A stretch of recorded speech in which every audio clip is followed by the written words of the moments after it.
Assalamualaikum warahmatullahi wabarakatuh. Berjumpa kembali di channel Suara Mistis. Pada kesempatan kali ini seperti biasa saya akan membawakan cerita-cerita misteri. Pada kali ini saya akan membawakan cerita misteri yang berjudul Digilir Dukun dan Mertua di Malam Pertama Pernikahan. Aku dijadikan tumbal pesugihan. Namun sebelum kita masuk ke alur ceritanya, buat kalian yang belum subscribe channel Suara Mistis, jangan lupa di subscribe terlebih dahulu, like dan komen. Jangan lupa nyalakan lonceng notifikasinya, agar kalian tidak ketinggalan di cerita-cerita terbaru dari kami. Nah, tidak usah lama-lama lagi, kita langsung masuk saja ke alur ceritanya. Ini dia Suara Mistis.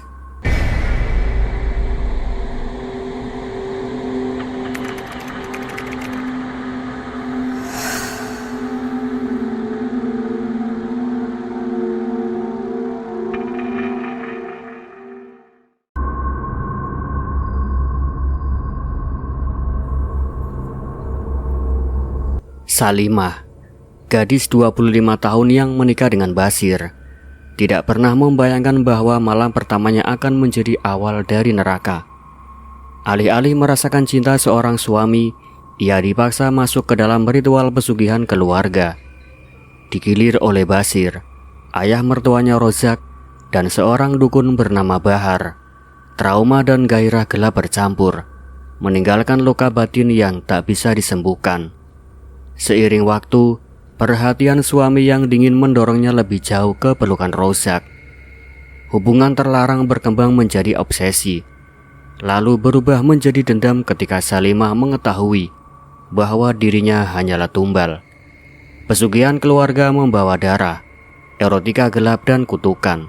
Akhirnya, Salimah memilih jalan yang sama, tubuhnya, cintanya, dan dendamnya jadi pemantik teror yang menelan seluruh keluarga. Aku Salimah, duduk di tepi ranjang berspray putih yang belum kusut.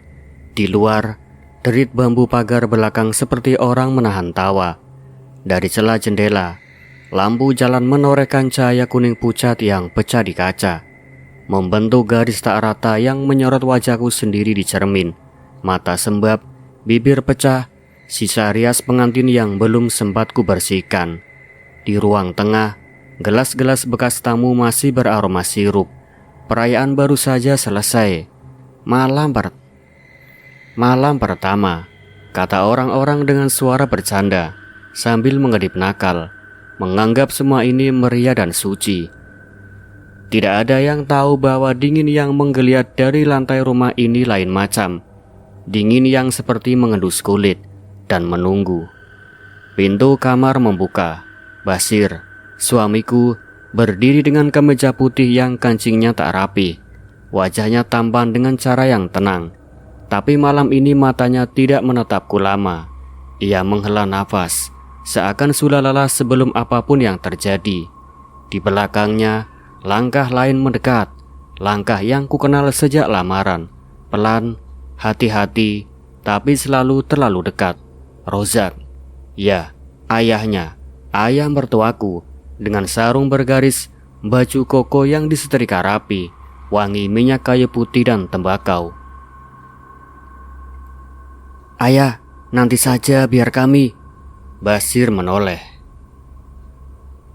Sebentar, suara Rozak halus, seperti orang tua yang mengatur lampu meja. Banyak yang ingin kita selesaikan malam ini, agar rezeki menembus batas. Aku memandang jam dinding, jarumnya tersendat seperti menolak bergerak. Di halaman ada orang lain. Aku mendengarnya sejak tadi, samar, berdehem dan batuk kecil. Ketika pintu kembali berderit, seorang lelaki kurus dengan mata tajam muncul membawa kotak kayu. Jubahnya sederhana, tapi cara ia memelototi ruangan membuat udara menyusut. Bahar, nama yang disebut lirih oleh para tetangga ketika membahas orang yang bisa melipat uang. Assalamualaikum. Ia tersenyum tipis.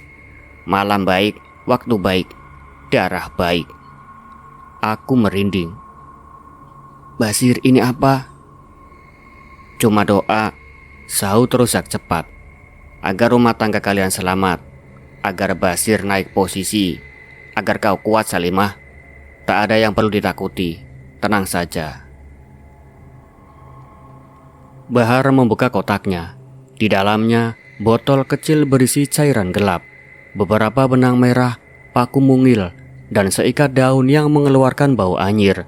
Ia menyusun benda-benda itu di atas meja rias, sangat rapi, seperti mengatur bidak yang sudah menandai jalannya. Lalu ia menaruh 3 batang lilin hitam di lantai, mengitariku. Api menyala, nyala pertama selalu kecil, tetapi cepat menjadi lidah yang menghisap oksigen. Ini malam pertama, ucap Bahar menghadapku. Malam yang menentukan apakah kau akan jadi pintu rezeki atau tembok. Aku bergeser ke belakang, punggungku menyentuh dinding. Aku tidak mau. Rozak tersenyum menghibur, seolah membujuk anak kecil minum obat. Tidak ada yang melukai kamu, nak. Ini cuma syarat. Habis ini semua mudah. Basir kerja naik gaji, kamu cepat dapat anak. Apa hubungannya aku dengan uang kalian? Suaraku serak. Basir menahan pandang, seakan mencari kalimat yang tak menyakiti siapapun, termasuk dirinya. Mas, sudah, jalani saja, biar ayah yang urus. Aku bukan barang, Mas. Bahar tertawa kecil, bukan tawa, lebih seperti tarikan napas yang berbunyi. Tak ada barang di sini, ada tubuh, ada niat, dan ada janji. Ia meraba botol kecil itu, dan ada tumbal. Kata itu jatuh seperti batu ke perutku. Ayah, Basir memprotes pelan, namun lirihnya tenggelam oleh suara lilin berdesis. Jangan keras-keras. Rozak menatap Basir, lalu aku, matanya penuh rasa yang tak bisa ku terjemahkan. Sayang atau lapar? Kau pernah cerita ke ayah, mah, bahwa Basir sering pulang malam kan? Kau takut sendiri. Ayah cuma mau jaga kamu, jaga keluarga ini. Aku menelan ludah. Menjaga? Ya. Rozak bergeser setapak, memasang diri di antara aku dan pintu, dengan cara yang tidak semua orang mengerti. Bahar mulai membacakan sesuatu, bukan bahasa yang kita pakai sehari-hari. Kata-katanya bergetar, rendah dan semakin cepat, seperti hanya udara malam yang masuk lewat kisi jendela. Doa itu merayap, mencari tempat berdiam. Ia mengikat benang merah di pergelangan tangan Basir, lalu di tanganku, lalu di tangan Rozak. 3 simpul 1 lingkar. Mulai, katanya. Aku berdiri. Tidak, aku tidak mau. Rozak mengangkat telapak tangan. Ma, aku tidak mau, Mas. Basir menutup mata sejenak, menggenggam simpul benang di tangannya. Sebentar saja. Sebentar, kata yang bisa berarti selamanya. Bahar meraih botol, meneteskan cairan gelap ke lantai, ke lilin dan ke udara. Baunya menusuk. Malam harus disatukan, ucapnya. Kalian bertiga harus jadi selang. Rezeki lewat ke rumah ini tidak bisa cuma dari 1 orang. Perempuan adalah mulut sumur. Jika sumur ditutup sendiri, airnya akan menjadi pahit. Aku memukul tanganku sendiri, berusaha melepaskan benang. Lepas ini. Rozak menenangkanku. Sakit kalau digesek. Jangan sentuh aku. Ketika aku pedulikan rasa perih di kulit, benang itu justru serasa menebal. Bahar mendekat. Diam, katanya tanpa marah. Kalau tidak, benang akan makan isimu. Bahar. Basir berkata, suaranya retak. Tidak usah terlalu keras. Aku tidak keras. Ia menatap Basir, menatap Rozak, lalu menatap aku. Kau, perempuan, harus membuka pintu. Ia menyentuh lantai, mengusap cairan gelap itu sampai memuai jadi garis. Ini batas. Begitu kau melewatinya, rezeki akan segera menetes. Aku mundur. Batas itu bukan sekadar garis, melainkan ketakutan yang tubuhku dulu tidak kenal. Ada dorongan untuk berteriak sekencang mungkin, memanggil siapapun di luar sana agar datang dan membatalkan segala ini. Tapi aku tahu, tidak ada yang datang. Malam selalu tutup telinga saat orang lain memilih menutup mata. Rozak membelai udara di depanku. Gerak halus, bukan menyentuh, namun cukup untuk membuat kulitku menyusun ingatan.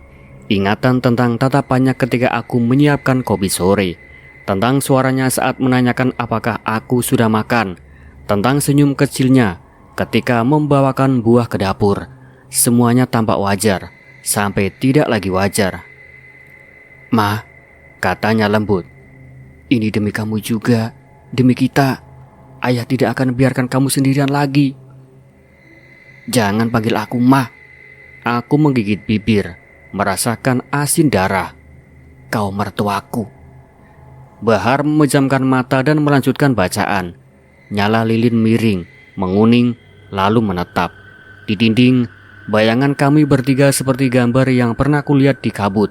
Satu tubuh, tiga kepala. Basir menghampiri, tangannya gemetar. "Aku janji ini terakhir." "Kau berjanji hal yang kau sendiri tidak pahami," kataku. "Kau anak lelaki yang meminjam punggung ayah sendiri untuk jadi lelaki." Ia mundur setapak, menelan kata-kata yang tidak punya tempat di mulutnya. "Maaf." "Jangan minta maaf padaku." Aku menatap Bahar. "Batalkan." "Tidak bisa." Bahar membuka mata. Benang sudah terikat. Malam sudah dibayar tamu. Ia menunduk, menjilat jarinya dengan kebiasaan aneh yang membuatku ingin muntah. "Kalau kau menolak, yang lahir bukan rezeki, tapi lubang." "Lubang?" "Lubang nasib." Ia tersenyum. "Lubang di mana kalian akan terjatuh satu persatu." Kupikirkan ibu dan adik perempuanku yang tidur di rumah kami yang sederhana. Jaraknya 2 kecamatan dari sini. Kupikirkan bagaimana mereka akan memandangku jika tahu aku berdiri di sini, di dalam rumah yang seharusnya suci, dengan benang di pergelangan yang tidak bisa kuputuskan sendirian. Rasa mualku naik, mendesak ke kerongkongan. "Basir, kalau kau mencintaiku, bawa aku keluar," kataku lirih. Ia memejamkan mata. Aku mencintaimu. Buktikan." Di wajahnya ada sesuatu yang menyerah. Aku tidak bisa menentang ayah."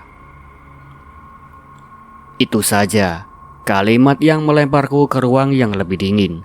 Rozak menarik napas panjang, seperti menampung wangi yang ia suka. "Sudah, Bahar." "Ada syarat," jawab Bahar. "Kalian harus ikut masuk. Kalian harus jadi saksi." Aku tahu apa arti ikut masuk dan saksi. Bahkan tanpa kata itu dilanjutkan, Bahar meraih kain hitam dari dalam kotak. Diberikannya padaku. "Tutup kepalamu, jangan lihat ke belakang." Aku tidak mengambil kain itu. Rozak yang mengambil. Ia mendekat dan menutupnya kain itu ke kepalaku sendiri.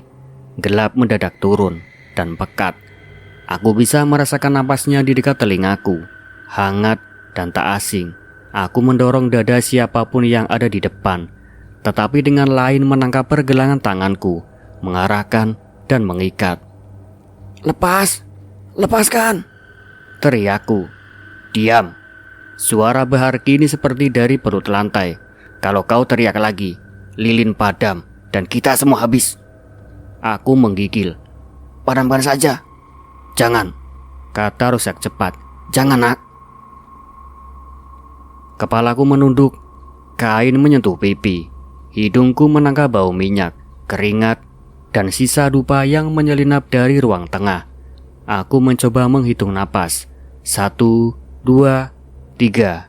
Tapi di antara hitungan, ada tangan yang memaksa dan kata-kata yang kutelan agar tidak berubah jadi jeritan. Ada nada perintah, ada bujukan, nada doa yang dicampur dalam satu panci pekat. Dunia menyusut jadi kasur di bawah punggungku, jadi benang di pergelangan, jadi kain hitam yang merebut cahaya.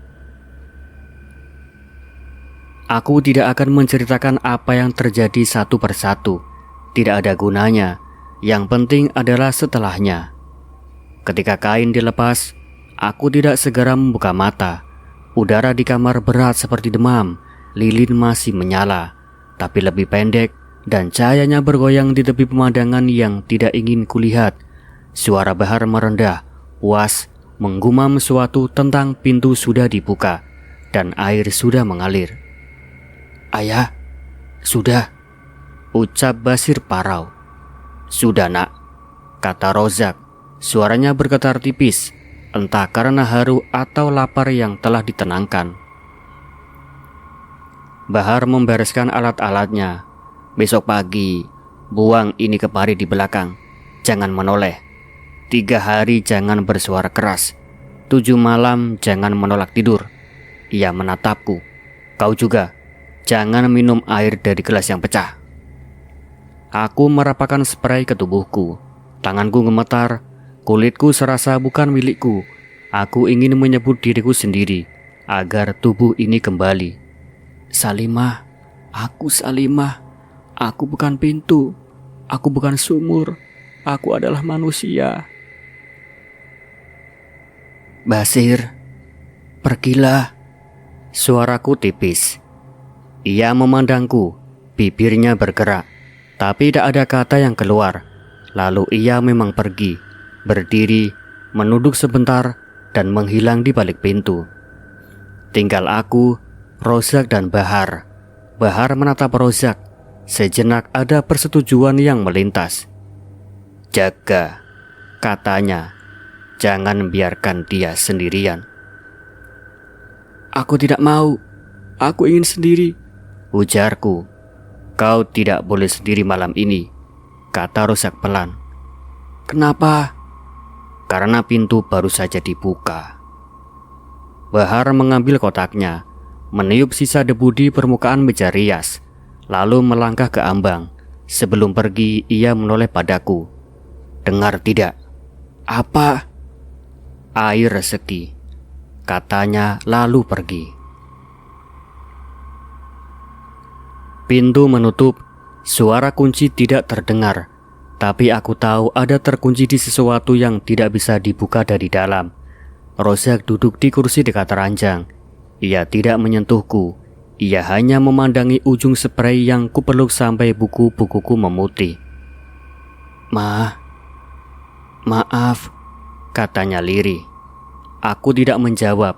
Di luar, angin menabrak dahan belimbing, menimbulkan suara ketukan panjang di dinding. Lilin yang paling dekat denganku mengeluarkan suara kecil. Lalu api bergoyang. "Aku ingin mandi," kataku. "Besok pagi saja." Bahar bilang jangan. "Aku ingin mandi." Ia terdiam. "Besok." Aku memandang kursi tempatnya duduk. Wajahnya menua beberapa tahun dalam hitungan menit. Ada rasa iba yang kubenci muncul di sela muakku. Lalu rasa itu pudar, digantikan oleh sesuatu yang belum kukenal. Ruang kosong yang luas dan dingin. Tempat apapun bisa tumbuh, termasuk dendam. "Tidurlah," ujar Rozak. "Ayah di sini." Aku memalingkan muka. "Jangan panggil aku Ma." Ia terdiam lama sekali. "Baik." Satu lilin padam. Ruangan kehilangan sepotong cahaya, dan bayangan di dinding berubah bentuk, seperti ada yang menunduk di belakangku, seperti ada yang berdiri di sisi ranjang menunggu giliran. Aku menarik napas. "Rozak," panggilku untuk pertama kalinya tanpa menyebut ayah. Besok kau pergi kemana? Ke pasar, beli beras. Lalu, ke bank ada urusan. Uang dari mana? Ia tidak menjawab. Lilin kedua padam. Tinggal satu yang tersisa, meneteskan cairan ke lantai seperti jarum jam yang kehilangan tugas. Aku ingin pulang ke rumah ibu, kataku akhirnya. Jangan sekarang. Kenapa? Karena kamu baru saja jadi bagian dari rumah ini seutuhnya, jawabnya. Aku menutup mata. Kalimat itu menempel di langit-langit mulutku seperti luka yang belum kering. Kulitku masih bergetar kecil, residu dari sesuatu yang dipaksakan, sesuatu yang ingin ditolak tapi tidak lagi punya ruang untuk berlari. Kalau aku tidak mau, tanyaku. Kamu akan tetap di sini, ucapnya nyaris tak terdengar. Lilin terakhir bergoyang. Angin lewat celah jendela, membawa dingin yang menembus tulang. Aku mengeratkan spray. Air mata menetes satu-satu tanpa suara. Tidak ada tangis meledak, tidak ada jeritan, hanya tubuh yang tahu ini baru saja dijadikan sesuatu selain dirinya sendiri. Di dinding, bayangan terakhir berkedip, lalu hilang bersama nyala.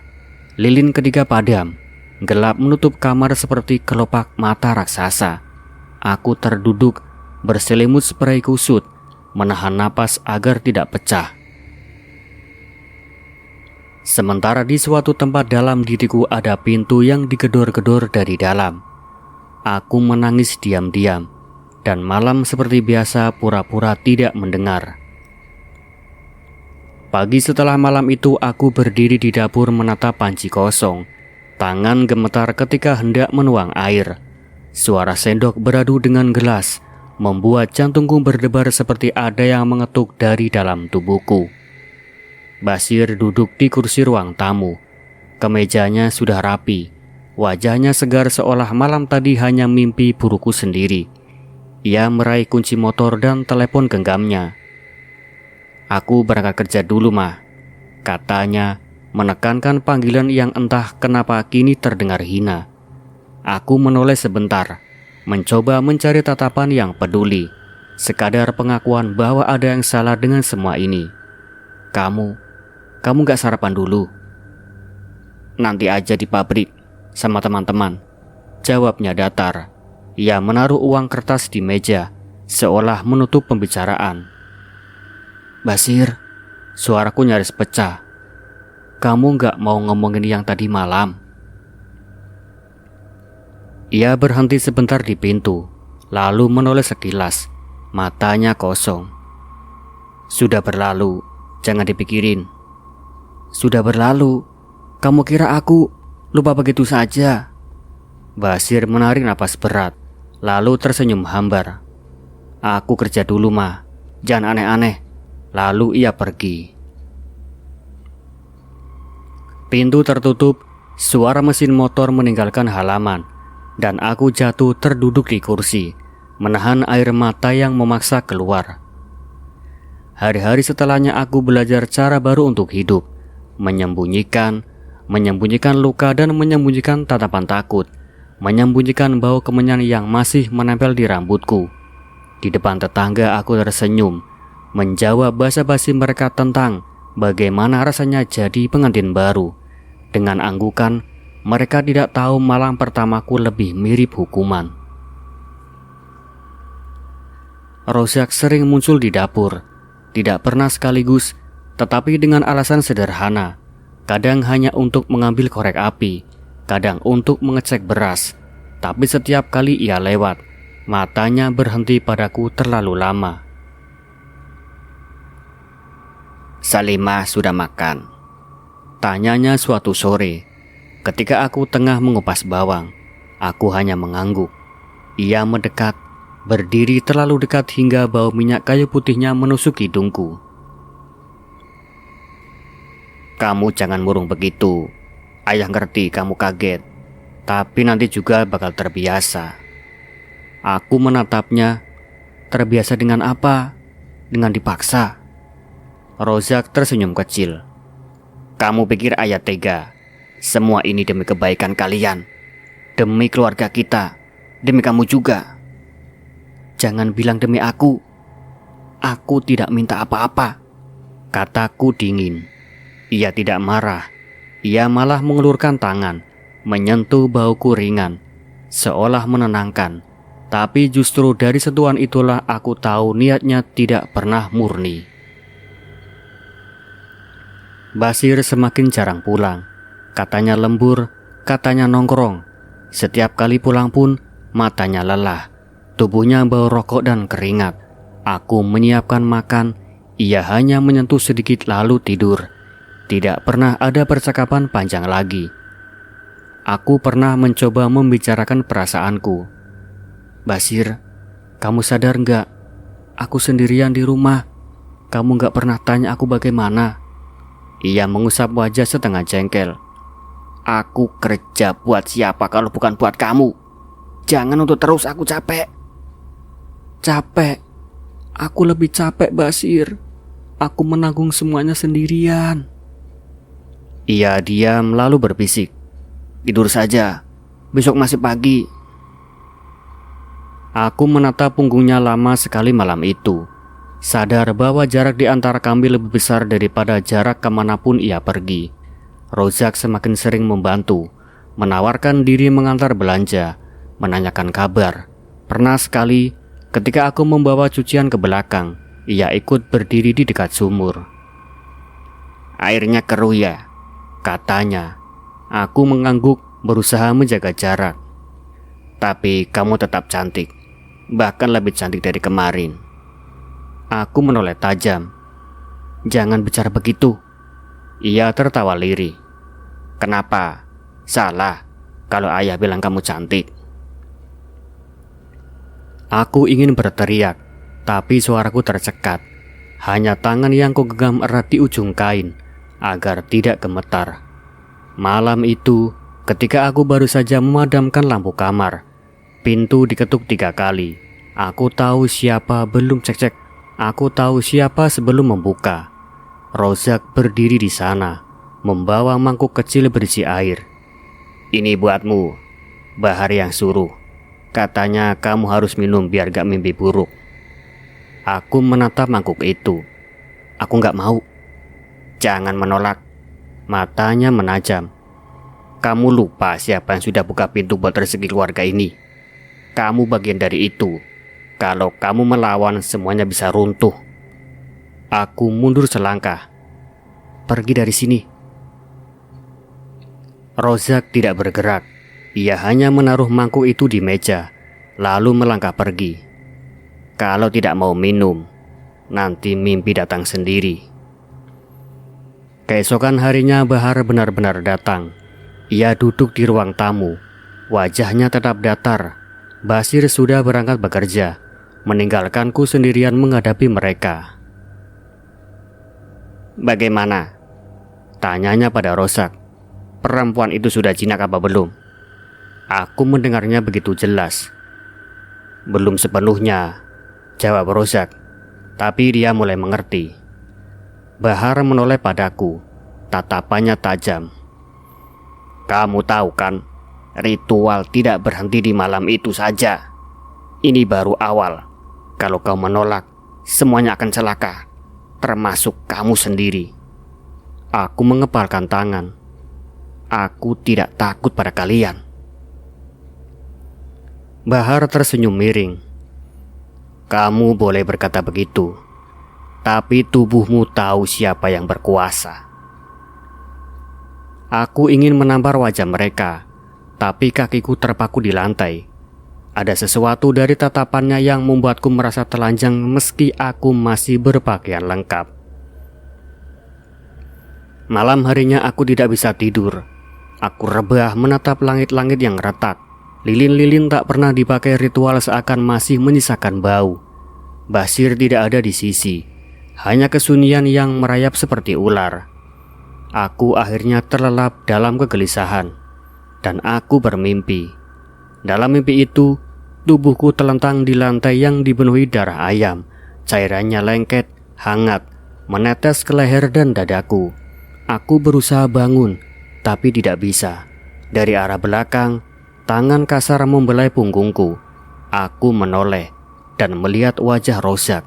Ia tersenyum, bibirnya merah oleh darah. Aku teriak, tapi suaraku tidak keluar. Saat aku terbangun, tubuhku basah oleh keringat. Napasku memburu, dan di ujung ranjang aku melihat bayang-bayang samar seperti seseorang duduk di sana dan mengawasi. Aku menutup wajah dengan selimut. Untuk pertama kali aku berdoa agar pagi datang lebih cepat.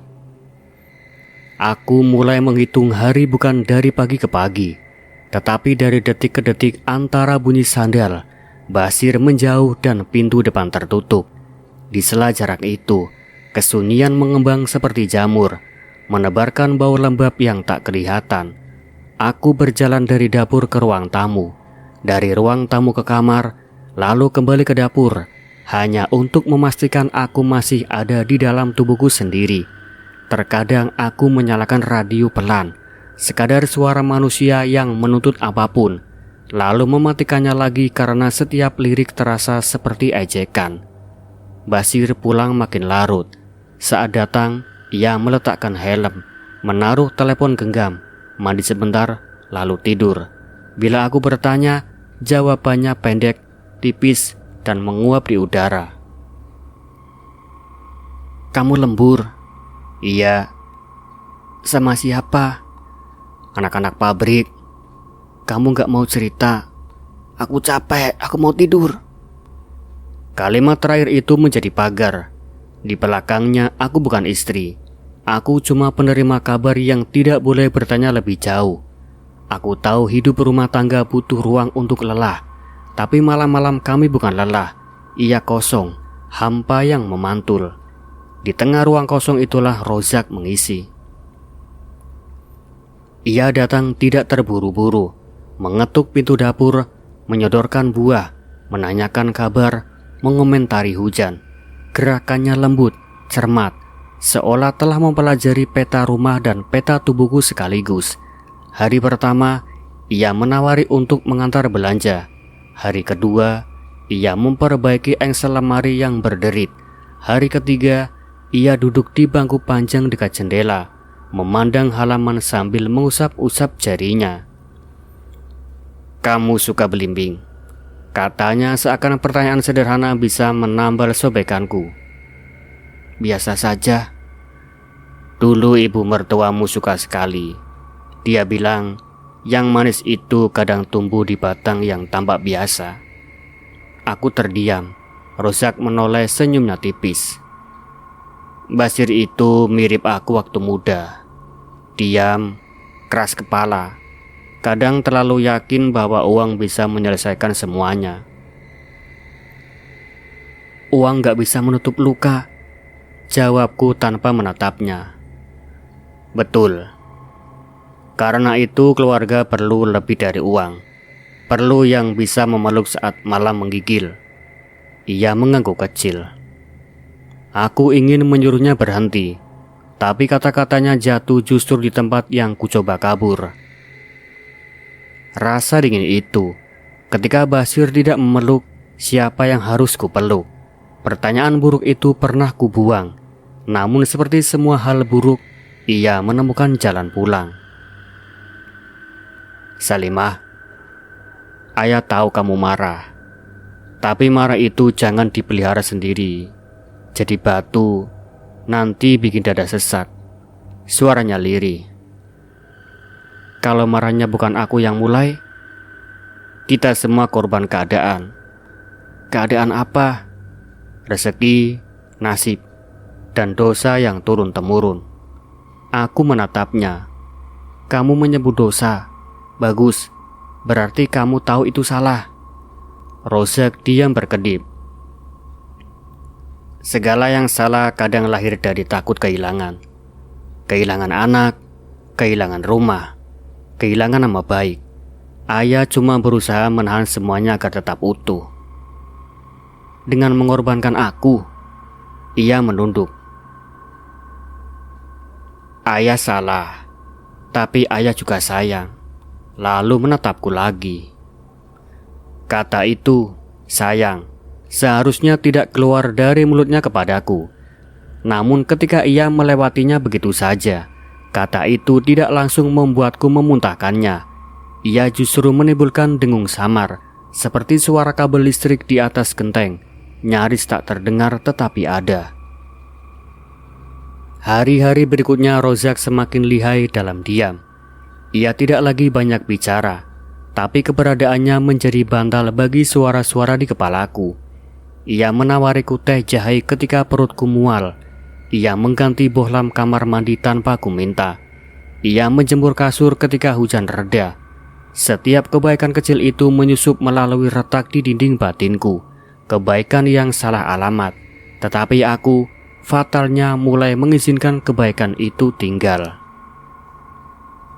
Suatu sore, Basir mengirim pesan bahwa ia menginap di mes pabrik. Ada audit, katanya. Besok aku pulang. Aku membaca 2 kata terakhir itu berkali-kali, seperti memaksa mereka menjadi janji yang menghangatkan, padahal mereka hanyalah jadwal. Sore merambat jadi malam. Hujan tidak turun, tapi langit menekan. Aku duduk di lantai dekat jendela, memeluk lutut, mencoba berdoa, tapi kata-kata seperti yang benang putus di tengah simpul. Pintu dapur berderit. Aku tidak menoleh karena aku tahu langkah itu. Rozak meletakkan termos air panas di meja. Kamu belum makan. Aku gak lapar. Ia duduk di seberangku, menjaga jarak seperti orang yang mengerti aturan. Kalau nggak mau makan, minum yang hangat biar nggak gemetar. Aku melirik tanganku sendiri, memang gemetar. Aku benci ketahuan. Kamu gemetar bukan karena dingin. Kamu takut, katanya tenang. Aku muak. Muak dan takut saudara kembar. Kalau salah satunya datang, yang lain ikut. Aku tertawa pendek dan hambar.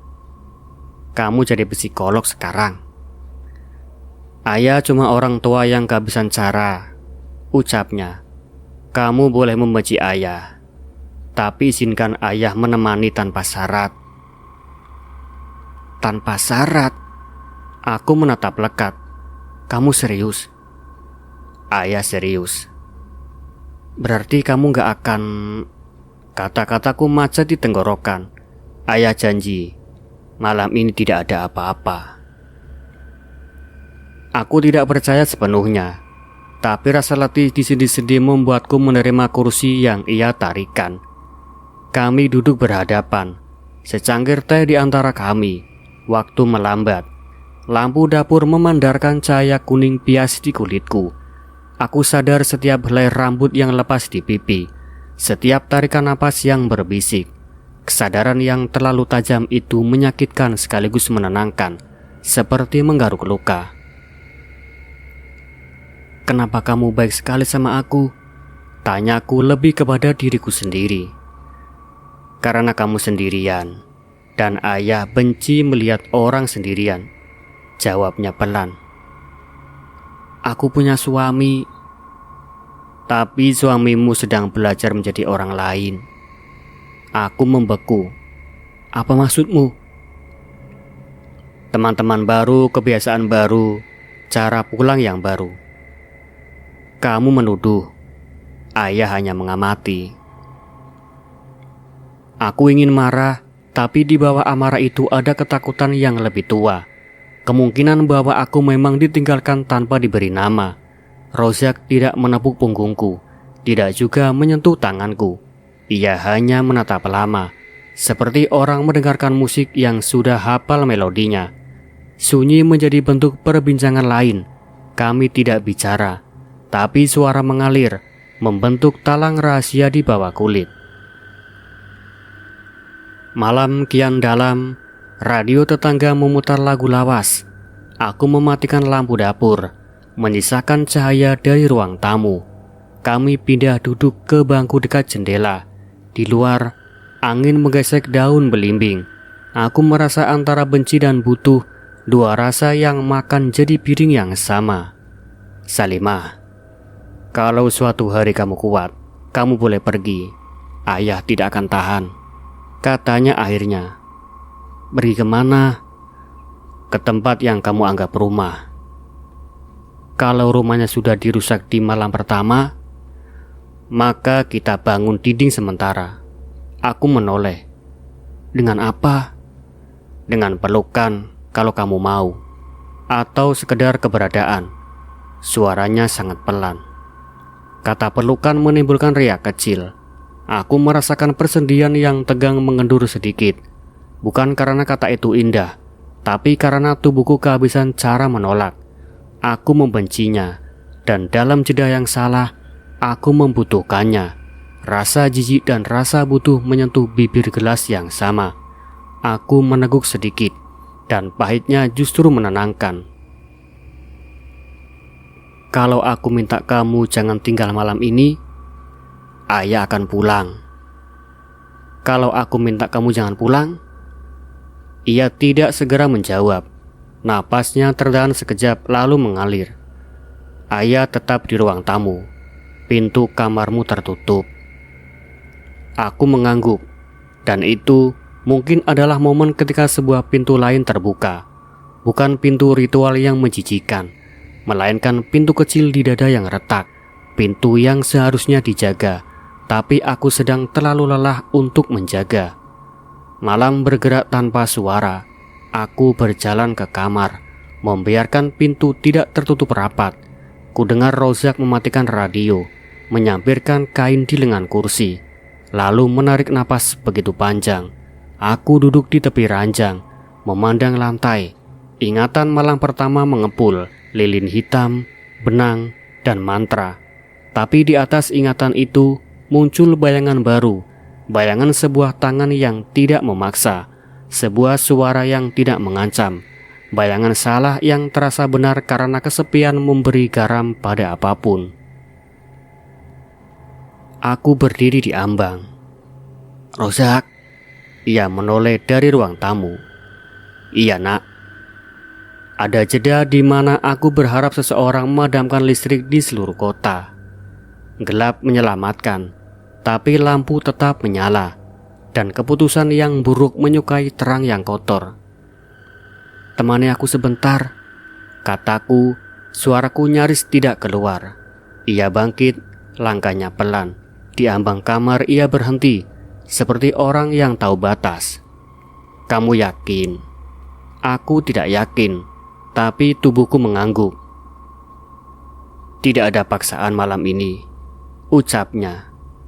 Tidak ada, jawabku, meski aku tahu separuh diriku memaksa separuh yang lain.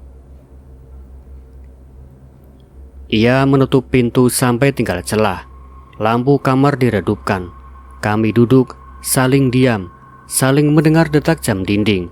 Tangan kami bertemu, ragu lalu tidak ragu.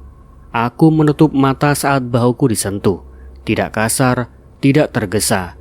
Dunia mengecil jadi napas yang teratur, jadi denyut yang menyergap, jadi keputusan-keputusan kecil yang lebih mirip menyerah daripada memilih. Ketika bibirnya hampir menyentuh keningku, aku pikir aku akan mual. Ternyata yang datang adalah rasa hangat yang memalukan. Bukan kebahagiaan, bukan juga cinta. Hanya hangat, seperti seseorang menyalakan tungku di rumah yang lama kosong. Berhenti kalau kamu ingin berhenti, katanya. Jangan bicara, pintaku, karena kata-kata membuatku ingat siapa kami. Setelah itu tidak ada lagi yang bisa kujelaskan tanpa mengkhianati diriku sendiri. Malam rapat. Tikus di plafon berlari sebentar, lalu terdiam. Aku mengizinkan sesuatu terjadi padaku, bukan karena benar, melainkan karena kosong. Di tengah, di ruang yang paling kubenci, aku menemukan rasa tenang yang membuatku ingin menangis. Saat akhirnya kami berpisah langkah, waktu seperti menahan napas. Rozak duduk di kursi dekat jendela, menunduk, kedua tangannya saling menggenggam kuat. Aku menyandarkan punggung ke dinding, lutut ditarik, mencoba menghitung kembali diriku satu persatu. Nama, umur, alamat, dan dosa baru yang menempel seperti jelaga. "Maaf," kata Rozak, suaranya pecah. "Jangan minta maaf. Kamu akan melakukannya lagi kalau aku memintanya," kataku serak. Ia menutup mata. "Jangan minta. Kalau aku tidak minta, kamu juga akan kembali." Ia tidak ngebantah. Sunyi menetes panjang. Dari luar, suara motor melintas, lalu menjauh. Aku memalingkan wajah ke arahnya.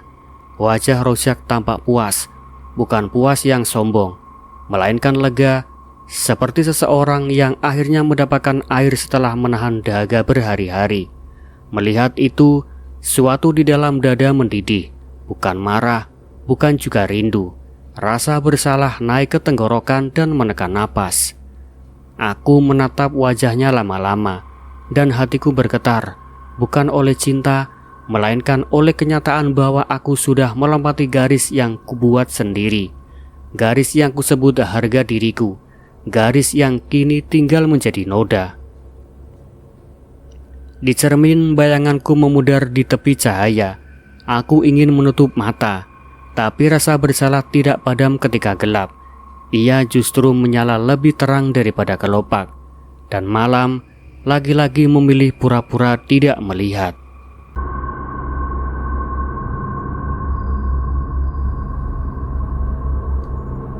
Hari-hari setelah malam ketika aku membuka pintu untuk Rozak, bukan lagi terasa seperti hidup rumah tangga.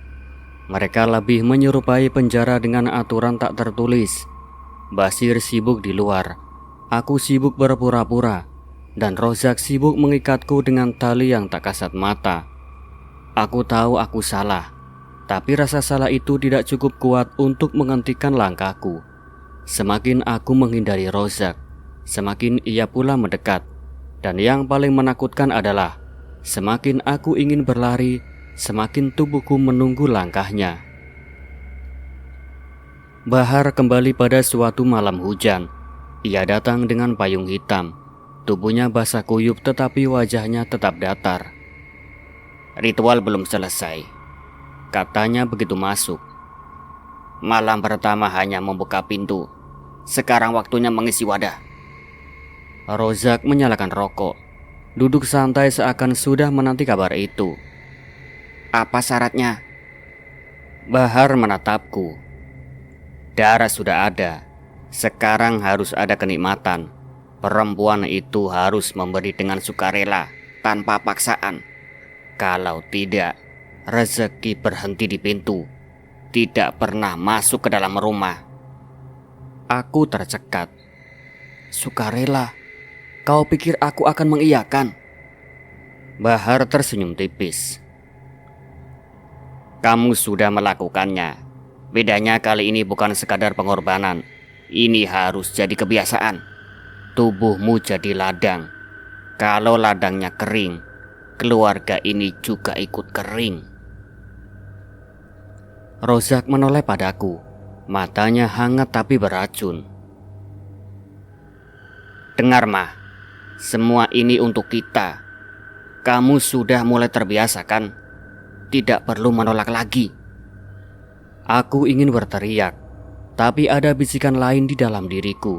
Benar, aku sudah mulai terbiasa, dan disitulah jijikku berlipat.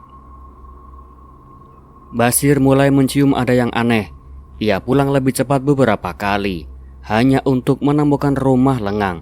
Aku di dapur, dan ayahnya duduk di kursi tamu. Ia tidak berkata apa-apa, tapi matanya seketika berubah. Suatu malam, ia bertanya saat kami berbaring membelakangi satu sama lain. "Mah, kamu sering sama ayah ya?" Aku hanya terdiam. "Aku lihat kalian sering ngobrol. Ayah juga kelihatan berbeda." Aku membalikkan badan.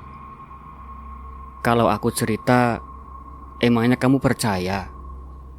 Ia memejamkan mata. Aku nggak tahu. Itu jawabanmu. Ia menarik napas panjang. Aku anaknya. Kalau aku menuduh ayah sendiri, aku durhaka. Kalau aku bela kamu, aku melawan darahku. Jadi lebih baik aku diam. Kata-kata itu menamparku. Diam itulah cara Basir membunuhku pelan-pelan. Rozak semakin berani. Ia menyapaku dengan sentuhan yang terlalu lama, dengan panggilan yang terlalu intim. Kamu milik ayah, bisiknya suatu siang di dapur. Aku istrinya Basir. Kamu milik keduanya, tapi ayah lebih mengerti kamu. Aku membuang tatapanku, tapi wajahku panas. Kamu memanipulasi aku. Kalau memanipulasi bisa membuatmu tidak lagi menangis sendirian, apa salahnya? Ia tahu titik lemahku, kesepian. Kata-kata menusuk, menembus dinding yang kubangun, dan aku semakin tenggelam. Suatu malam, Bahar datang lagi. Ia membawa mangkuk berisi darah ayam yang masih hangat. Ia meletakkannya di meja kamar. Aroma amis menebar. Malam ini harus ada pengorbanan baru, katanya. Darah sudah diberi. Sekarang harus ada kenikmatan yang disertai ikatan. Kalau tidak, semuanya akan sia-sia. Aku gemetar. Aku sudah cukup menderita. Bahar mendekat dan menatapku lurus. Kamu belum mengerti. Menderita itu jalan pertama. Menikmati itu jalan kedua. Kalau kamu tidak belajar menikmati, maka tubuhmu akan dimakan oleh penderitaan kamu sendiri. Rozak berdiri di sampingku. Tangannya menyentuh lenganku. Ikuti saja, Ma. Tidak ada yang bisa melawan. Dan kamu akan sadar, ini tidak seseram yang kamu kira. Aku menatapnya lama. Kamu bicara seperti itu tidak punya pilihan. Kamu memang tidak punya, tapi kamu bisa memilih bagaimana cara menjalaninya. Dengan tangisan atau dengan senyuman. Kata-kata itu berputar di kepalaku, menjerat lebih kuat daripada benang merah malam pertama. Beberapa minggu berikutnya aku tidak lagi menghitung hari. Yang kuingat hanyalah wajah Rozak, tatapan Bahar, dan punggung Basir yang semakin menjauh. Tubuhku bukan lagi milikku, tapi anehnya aku mulai menerima kenyataan itu. Ada malam-malam ketika aku merasa jijik setelahnya, menangis diam-diam. Ada juga malam ketika tubuhku gemetar bukan karena takut, melainkan karena sesuatu yang tak ingin kuakui. Aku benci diriku sendiri, tapi kebencian itu justru mengikatku lebih dalam. Suatu malam, Basir pulang lebih cepat dari biasanya. Aku mendengar suara motornya dari jauh. Namun aku sedang berada di kamar bersama Rozak. Lampu redup, udara lembab. Aku tahu aku harus berhenti, harus mendorongnya menjauh. Tapi tubuhku sudah terlanjur jauh melangkah. Ma, bisik Rozak, napasnya dekat di telingaku. Kamu milik ayah, jangan ingat yang lain. Aku menutup mata, membiarkan diriku terbawa arus yang kubenci. Pintu rumah berderit, suara langkah Basir masuk. Aku tercekat, tapi Rozak menahanku. Diam, biarkan saja. Dia tidak akan berani. Dan benar, dari celah pintu kamar yang sedikit terbuka, aku melihat siluet Basir berdiri. Matanya menatap sekilas, kemudian menangkap kami berdua. Aku ingin mati pada saat itu juga. Basir tidak masuk. Ia hanya menatap sebentar, lalu berpaling. Suara langkahnya menjauh, lalu pintu depan tertutup lagi.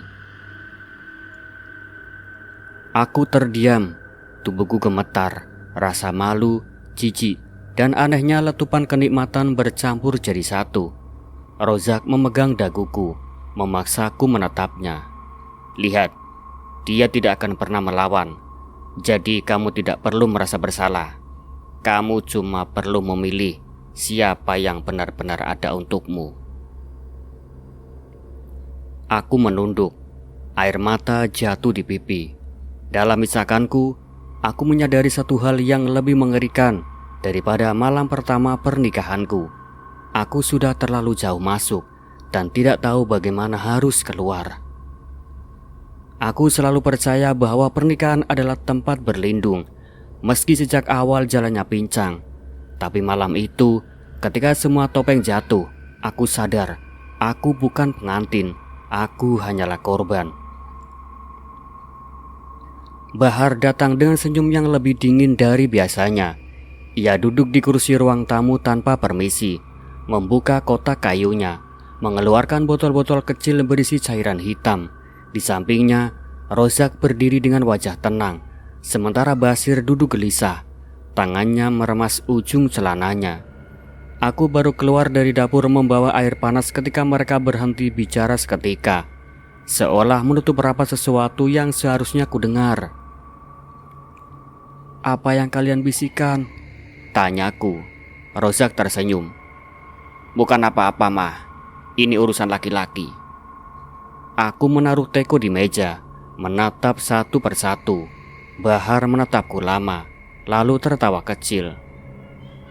"Dia masih tidak tahu ya?" Aku mengerit. "Tidak tahu apa?" Basir menunduk, wajahnya pucat. "Ayah, jangan sekarang." "Kalau bukan sekarang kapan lagi?" sahut Bahar datar. "Perempuan ini sudah terlalu jauh ikut. Kalau tidak diberitahu, ia akan jadi duri." Aku mendekat, jantungku berdegup keras. "Katakan, aku ingin tahu." Rozak menarik napas, menatapku dengan sorot yang sulit kubaca. "Salimah, semua yang kamu jalani ini bukan kebetulan.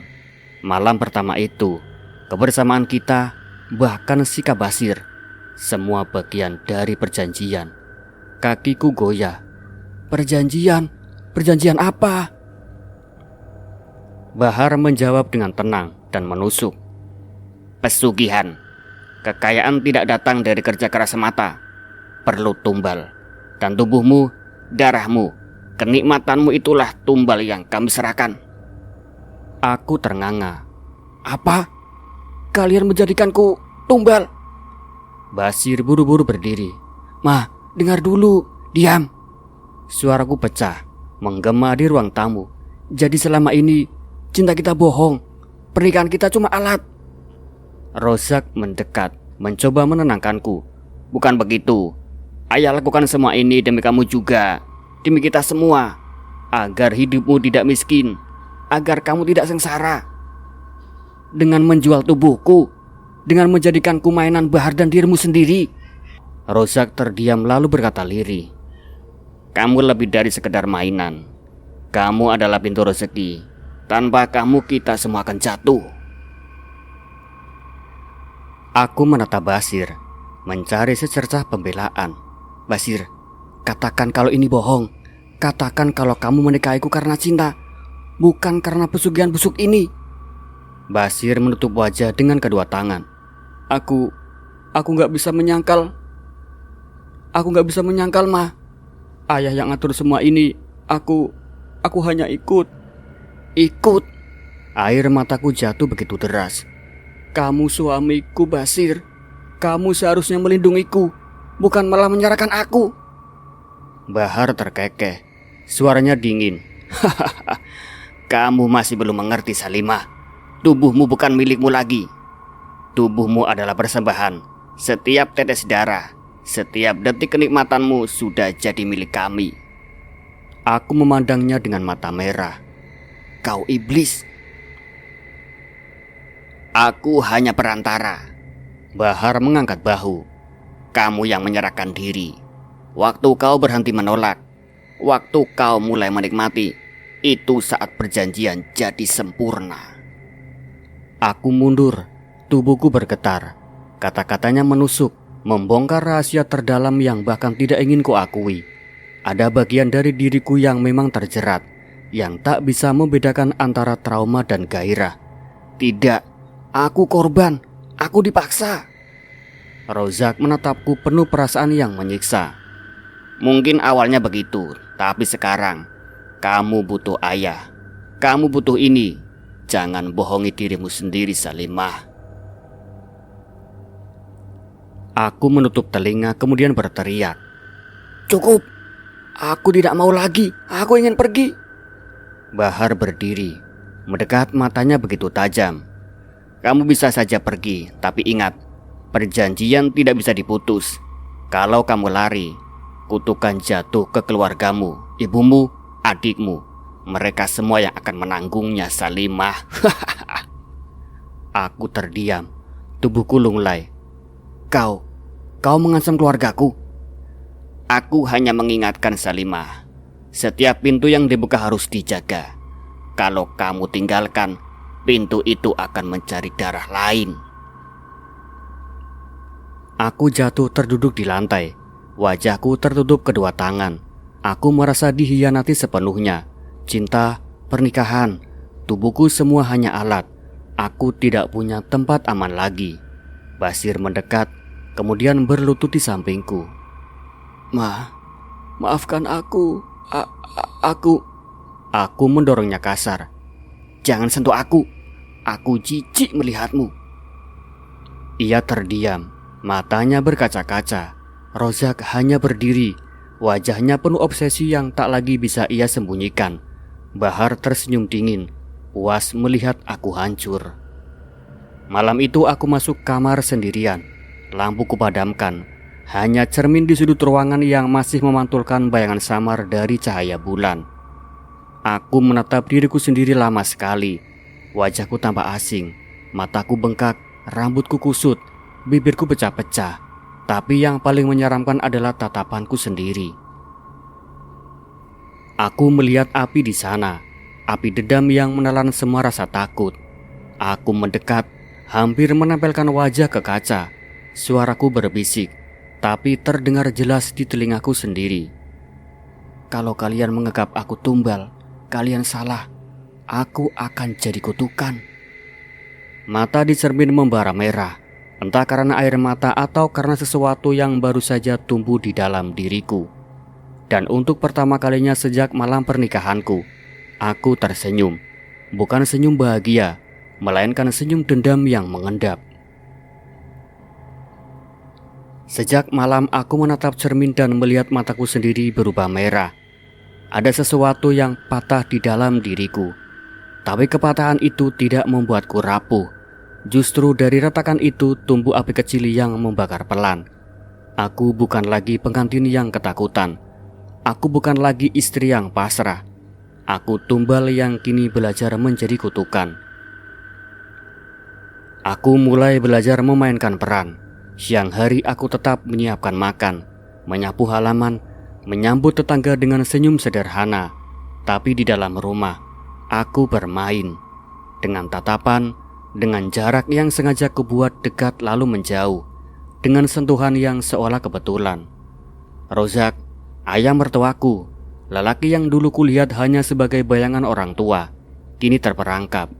Ia yang dulu mengaturku, kini aku yang mengatur detak napasnya. Salimah, kau kelihatan berbeda, katanya suatu sore. Matanya tak bisa lepas dariku ketika aku hanya berdiri di dapur sambil memotong sayur. Berbeda bagaimana? Tanyaku sambil menunduk, seolah tidak peduli. Kamu terlihat lebih hidup. Aku hanya tersenyum samar. Mungkin karena aku mulai menerima kali. Ia mendekat terlalu dekat. Menerima aku. Aku menoleh. Mata kami bertemu. Menerima semuanya, tapi tidak semua orang bisa menahan apa yang kubawa. Kamu yakin sanggup? Kalimat itu membuat wajahnya memucat sebentar. Lalu matanya justru semakin lapar. Ia menelan ludah, seperti seseorang yang sudah kecanduan racun tapi tak bisa berhenti. Basir semakin jauh. Aku sengaja membuatnya menjauh. Setiap kali ia pulang, aku sudah tidak menunggunya. Kalau ia bicara, jawabanku pendek. Kalau ia menyentuh, tubuhku menegang. Suatu malam ia berkata pelan, "Mah, aku merasa kamu bukan istriku lagi." Aku menatapnya tanpa belas kasih. Karena kamu memang bukan suamiku lagi, kamu menyerahkanku pada orang lain. Apa yang kamu harapkan? Ia terdiam, wajahnya hancur. Ia ingin marah, tapi ia tahu kata-kataku benar. Sejak saat itu Basir memilih pulang lebih jarang. Rumah ini jadi panggung antara aku dan Rozak, dengan Bahar sebagai penonton yang sabar menunggu giliran. Bahar mulai resah. Ia datang lebih sering, membawa dupa, membawa botol cairan hitam, membawa suara yang membuat udara menebal. Kamu bermain terlalu jauh, Salimah, katanya suatu malam. Tubuhmu adalah persembahan, bukan senjata. Aku menatapnya dingin. Persembahan untuk siapa? Untukmu, untuk Rozak, atau untuk makhluk yang kau sebut rezeki itu? Jangan remehkan perjanjian, Salimah. Kalau kamu menyalahi aturan, darahmu akan menagih. Aku hanya tersenyum tipis. Biar saja, darahku sudah mereka ambil. Apalagi yang bisa hilang dariku? Bahar menatap tajam, tapi aku bisa merasakan kegelisahan di balik matanya. Ia tahu kendali mulai berpindah. Malam-malam rumah ini berubah. Suara-suara gaib merayap dari dinding. Tetesan darah muncul di sudut-sudut lantai. Kadang menetes dari langit-langit, meninggalkan noda yang tidak bisa dibersihkan. Basir sekali pernah melihatnya, lalu pura-pura tidak tahu. Rozak hanya menutupinya dengan kain. Tapi aku menikmati terornya. Setiap kali darah menetes, aku tahu bahwa rumah ini bukan lagi milik mereka. Rumah ini sudah jadi tubuhku sendiri, tubuh yang kini bertenaga dendam. Rozak semakin tenggelam dalam ketergantungannya. Ia mengikutiku kemana-mana, ke dapur, ke sumur, dan ke kamar. Kamu jangan jauh-jauh dari ayah, bisiknya suatu malam. Kalau aku pergi, ayah bisa mati. Aku menatapnya lama. Kamu sudah mati sejak pertama kali menyentuhku. Yang ada sekarang hanya bayanganmu. Ia tidak marah. Ia justru memelukku dari belakang. Napasnya berat. Aku membiarkannya, karena aku tahu semakin ia tenggelam, semakin kuat cengkeramanku. Bahar tidak tinggal diam. Ia mulai menekan dengan syarat-syarat baru. Pesugihan butuh darah manusia.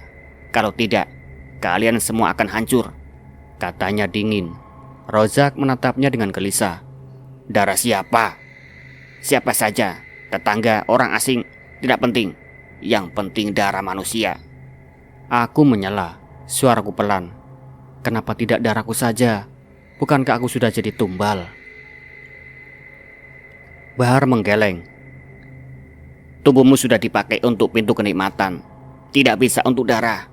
Kalau dipaksa, kamu mati sia-sia.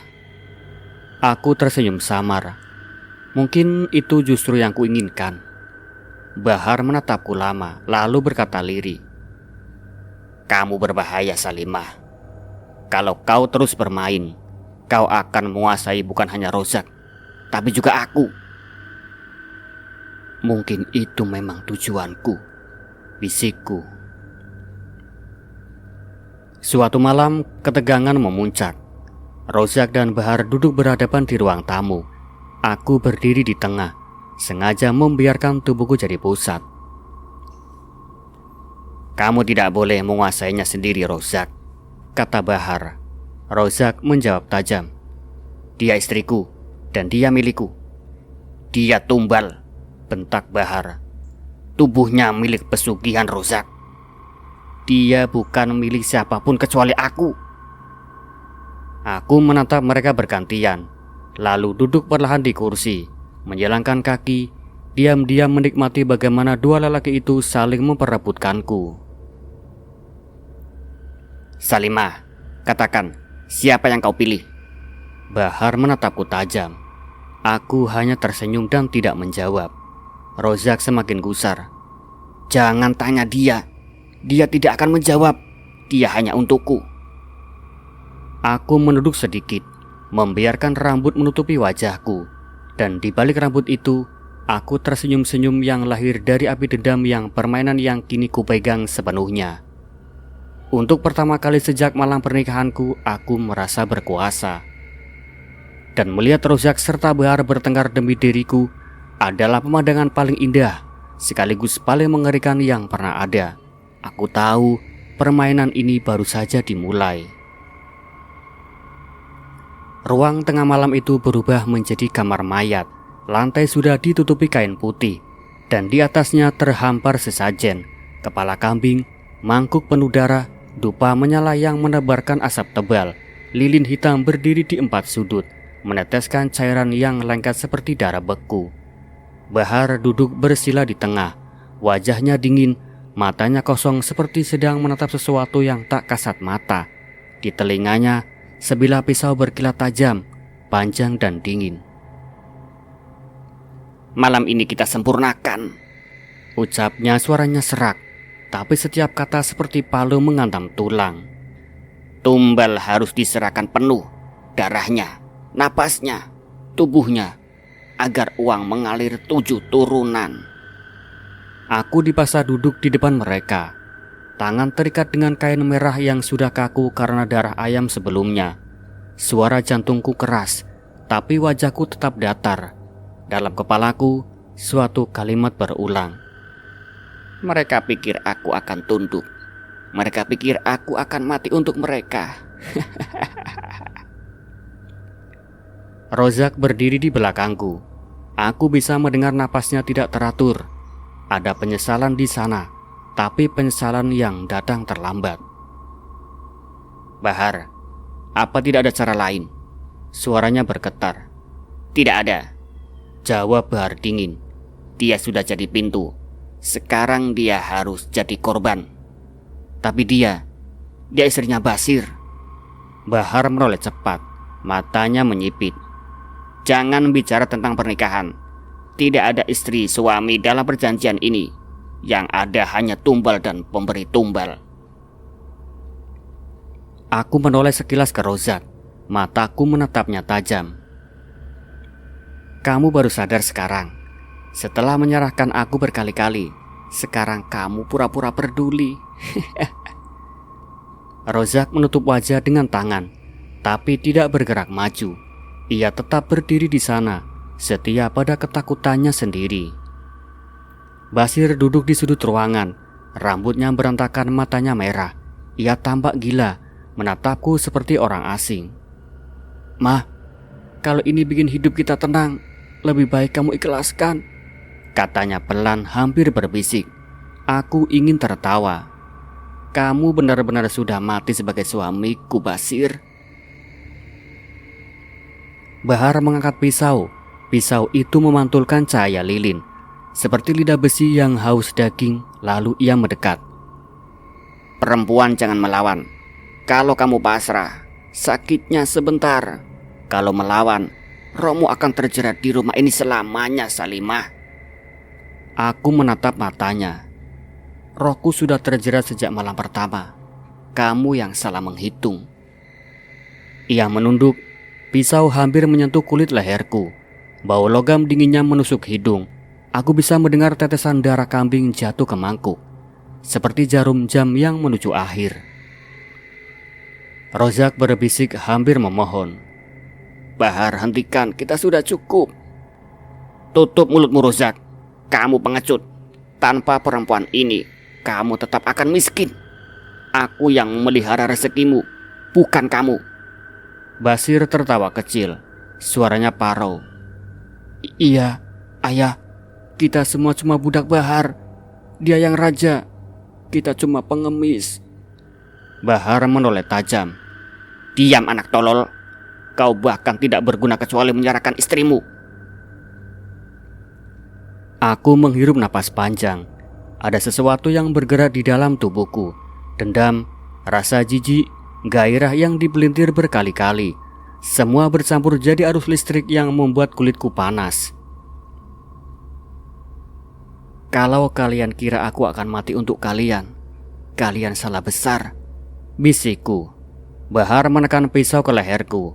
Garis tipis darah muncul, hangat merembes ke kulit. Kamu sudah tidak punya pilihan, Salimah. Dan saat itulah aku merasakan sesuatu meledak dari dalam diriku. Lilin-lilin bergetar, apinya menari liar, asap dupa berubah hitam, menebal, memenuhi ruangan seperti kabut beracun. Dari dinding suara-suara muncul, jeritan perempuan, tangisan bayi, dan tawa yang patah. Darah di mangkuk mendidih, cipratan merah muncrat ke kain putih, ke kaki Bahar, ke wajah Basir yang langsung berteriak histeris. Rozak seketika mundur, lalu menabrak kursi, wajahnya pusat pasi. Ya Allah, apa yang terjadi? Aku berdiri.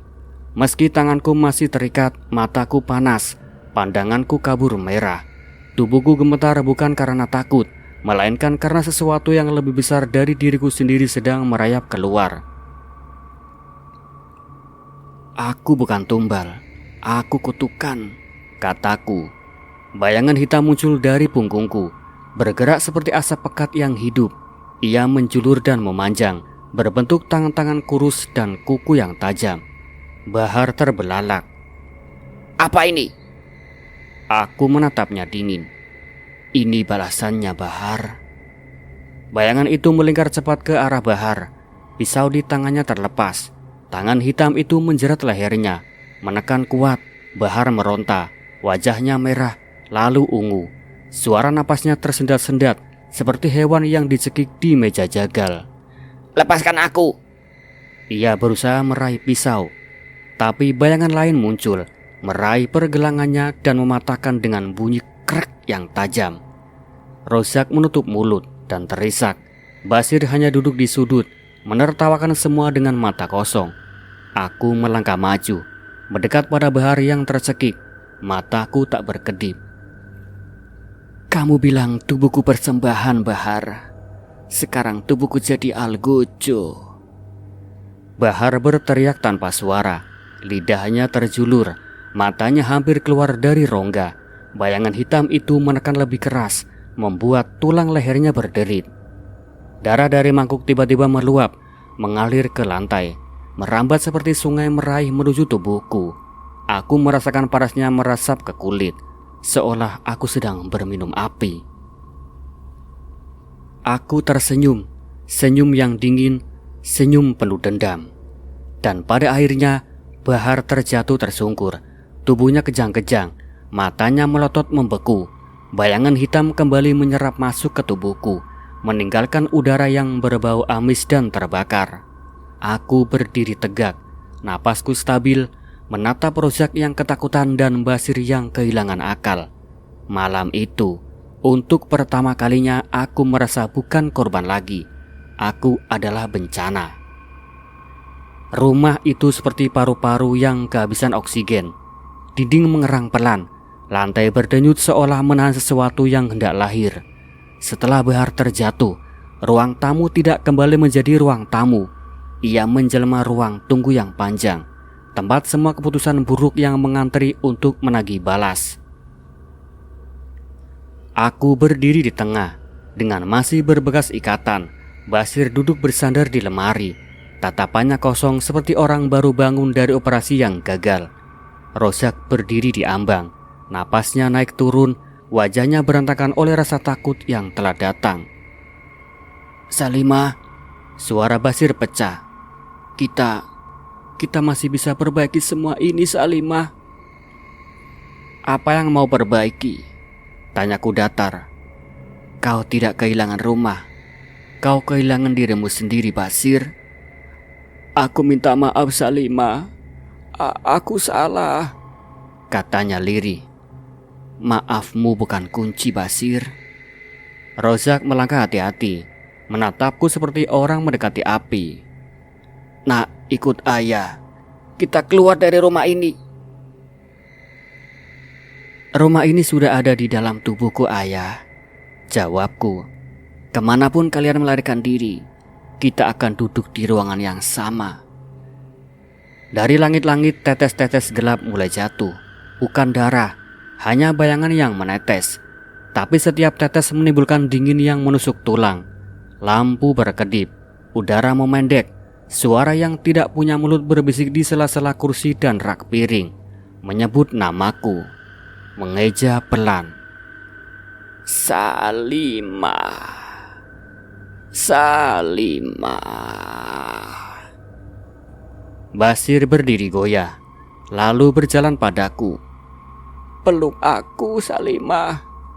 Sekali saja, kata Basir. Aku menatapnya lama. Perlahan ku angkat tangan bukan untuk memeluk, tapi untuk menahan. Kamu ingin pelukan. Suaraku berubah tenang. Pelukan tidak muat untuk semua yang sudah kamu lakukan, Basir. kalau aku menolak ayah waktu itu, aku pengecut, Salimah. Ia menghentikan kalimat sendiri. Dan pengecut selalu butuh orang lain untuk mati bagi mereka, kataku. Seketika udara robek, seperti kain yang disobek dari dalam. Ada sesuatu bergerak cepat, tidak terlihat, menghantam ruang antara kami. Basir mundur tersentak, kedua tangannya menutup telinga. Suara itu terlalu keras untuk dunia manusia. Hentikan. Hentikan semua ini. Ia tersungkur dan merayap ke dinding, menepuk-nepuk lantai yang kosong seperti ada serangga yang tak kasat mata yang memanjat tubuhnya. Basir, panggil Rozak. Berdiri, dekati ayah. Ada yang menggigitku ya. Basir terisak, matanya melebar. Ada yang menggigitku. Ada yang... Ia memukul-mukul udara. Tidak ada apa-apa di sana. Namun kulitnya menegang, bibirnya memucat. Aku hanya menatap. Yang kasat mata adalah hidup, yang tak kasat mata adalah balasan.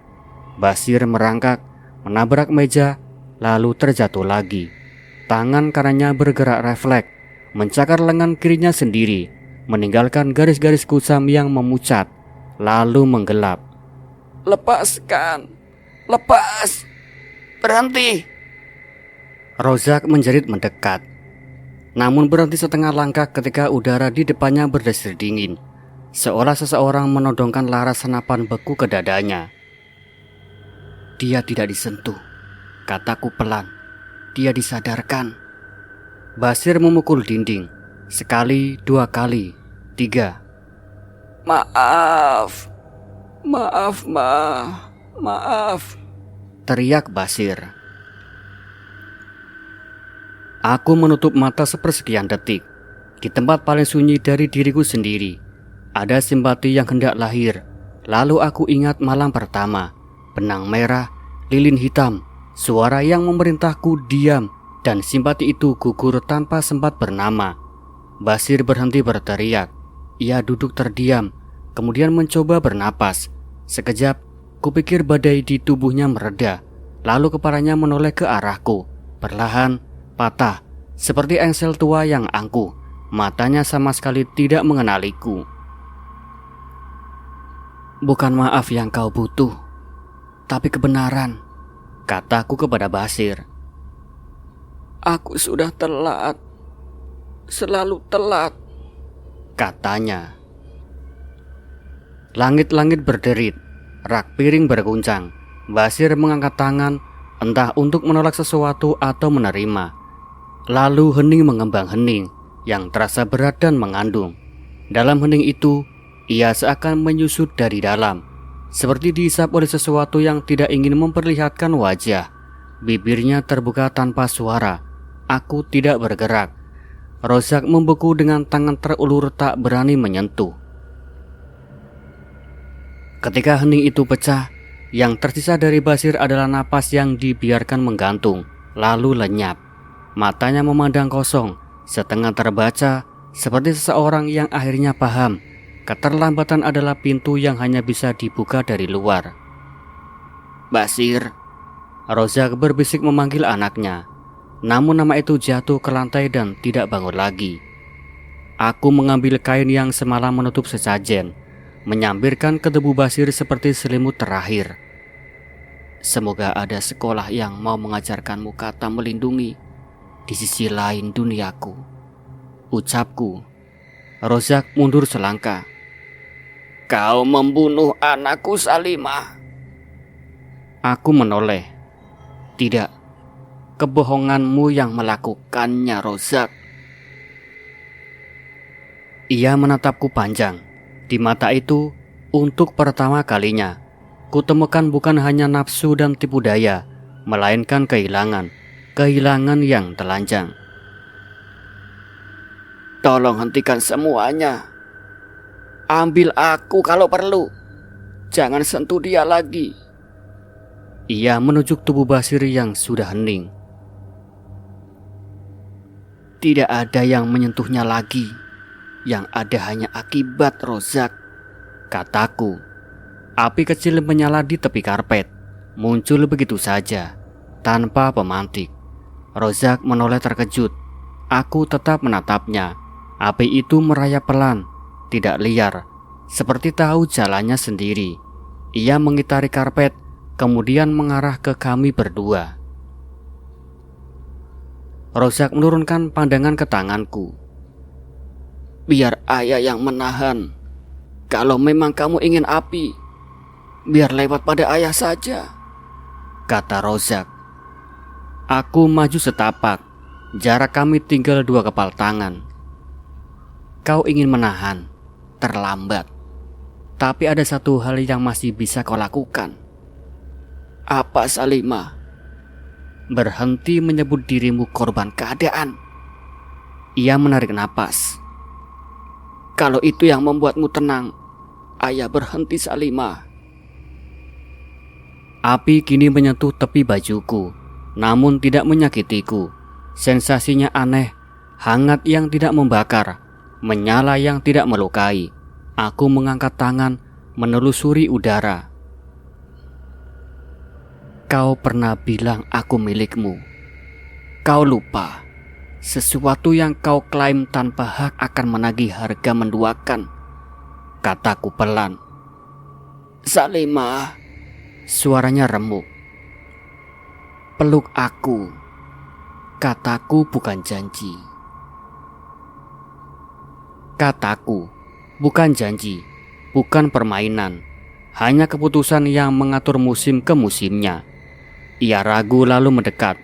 Lengan yang dulu beratnya ku hafal kini terasa gugup. Pelukan itu bukan rumah. Ia adalah museum dari semua yang seharusnya tidak terjadi. Api mengikutinya, naik ke punggung, menyusup seperti rahasia ke dalam lipatan kain. Napasku dan napasnya bertemu separuh jalan. Aku menutup mata, bukan untuk menikmati, melainkan memberi jeda terakhir pada penyesalan yang akhirnya tahu tempatnya. Aku minta maaf, Salimah. Seandainya ini bisa diulang.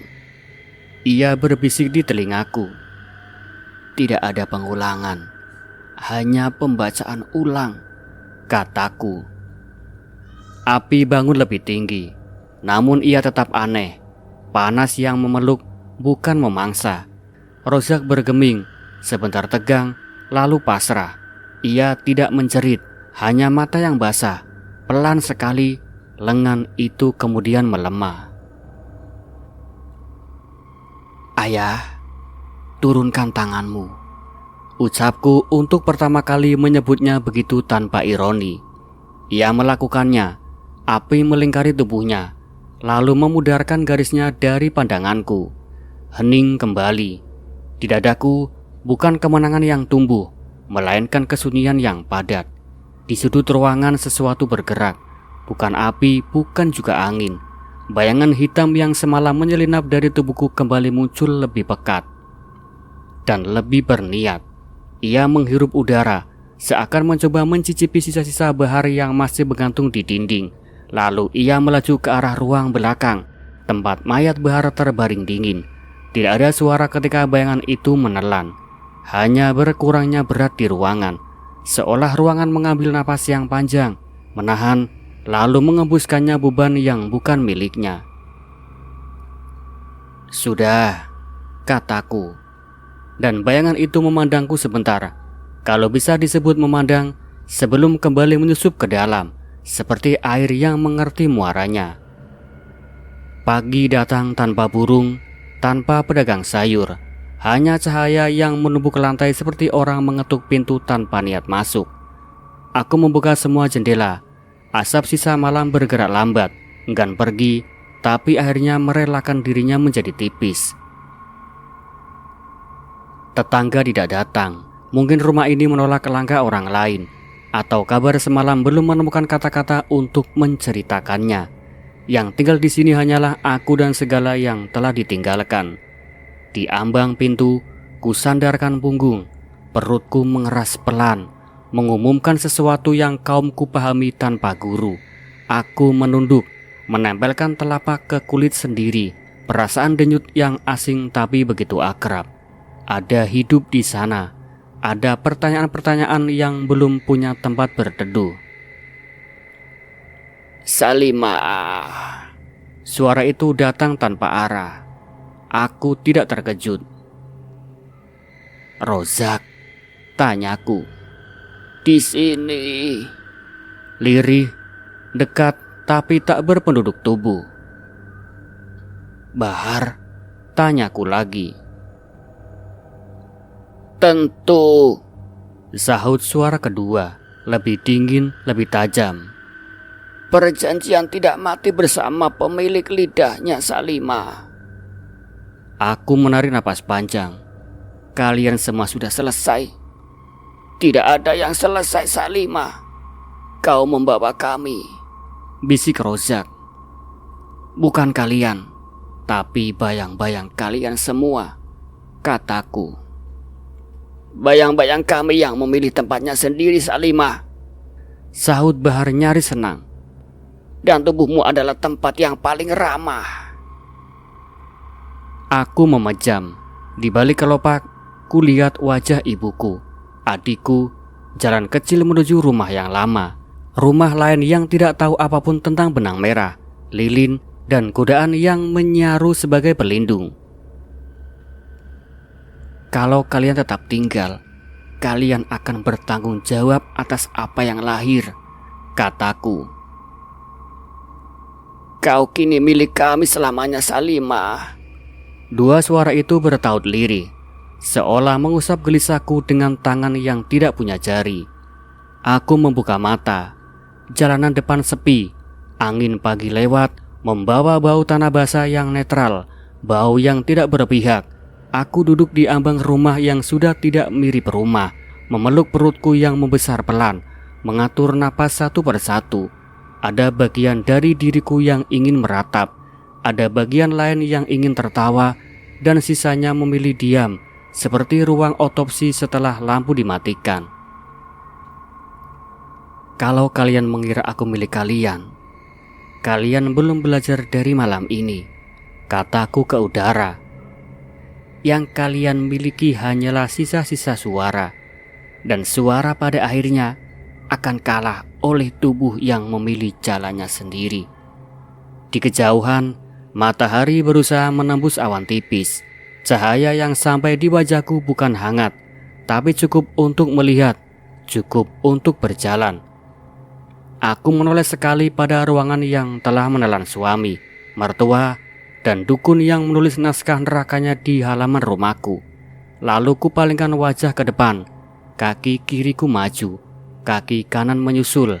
Di ambang pintu yang tinggal hanyalah keputusan.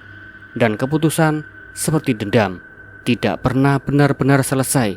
Ia hanya memilih untuk yang lebih sunyi. Dan cerita pun selesai. Buat kalian yang belum subscribe channel Suara Mistis, jangan lupa di subscribe terlebih dahulu ya teman-teman. Jangan lupa like dan komen. Terus nyalakan lonceng notifikasinya agar kalian semua tidak ketinggalan di cerita-cerita terbaru dari channel Suara Mistis. Akhir kata saya pamit undur diri. Sekian, wassalamualaikum warahmatullahi wabarakatuh.